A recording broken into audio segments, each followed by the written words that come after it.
আসসালামু আলাইকুম। দেখতে পাচ্ছেন এদিকে আছে মালবেরি, প্রচুর পরিমাণে মালবেরি ধরছে আলহামদুলিল্লাহ। তো আমার ছোট্ট থেকে গাছ বড় হওয়া পর্যন্ত কোনো পরিচর্যা করতে হয়নি। এই তো দেখতে পাচ্ছেন মালবেরিগুলো পেকে যাচ্ছে, প্রায় কালো হয়ে গেছে, প্রায় লাল, আর আছে প্রায় সবুজ বর্ণের।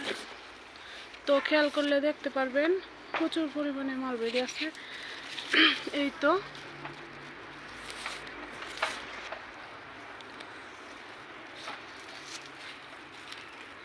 এত পরিমাণে মালবেরি আমি আগের বার পাই নাই, আগের বার এর থেকে কম ছিল।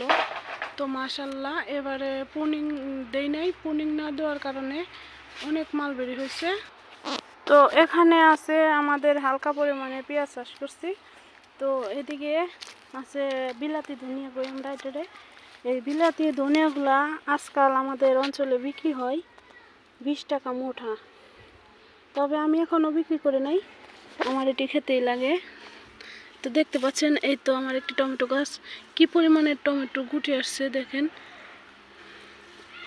এই তো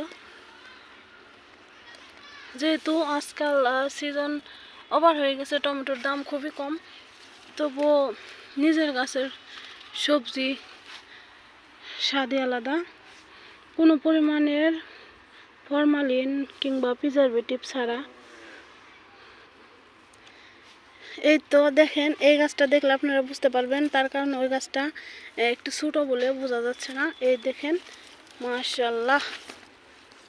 আর এদিকে টমেটো পাকছেও, প্রায় 4 থেকে 5 কেজি টমেটো হবে সব মিলিয়ে। এই তো এই টমেটোগুলো আমরা ইচ্ছা করলে আজকে ছিঁড়তে পারবো, তবে আমি আজকে ছিঁড়বো না, দেখবো এই টমেটোগুলোর কালার কীরকম হয়। আর অন্যদিকে ওই তো আমার একটি ছোট্ট টমেটো গাছ, দেখেন কি পরিমাণ টমেটো হয়েছে। এই তো পেকে গেছে। এই টমেটোগুলো সম্পূর্ণ বাড়তি হয় নাই, মাঝে মাঝে 2-4টা করে বাড়তি হয়েছে।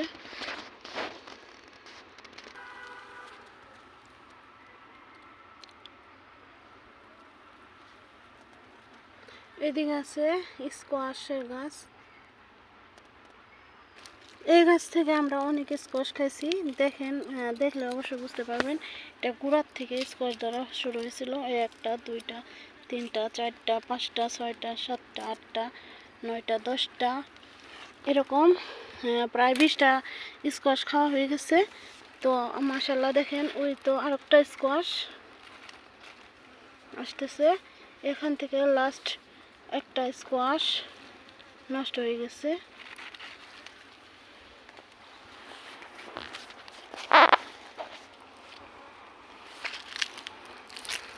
এরকম হালকা পাতলা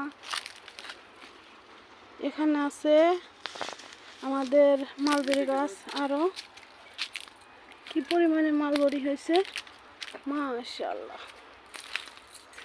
সিরো খাও। ওয়াও, ওই তো আরেকটা আছে, ওই যে কালো হয়েছে। প্রায় 3 বর্ণের মালবেরি হয়, লাল টকটকা লাল হয়, ওইটা অনেক মিষ্টি।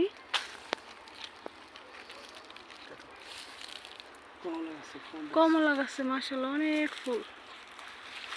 তো আমাদের পাশে থাকার জন্য ধন্যবাদ। আসসালামু আলাইকুম।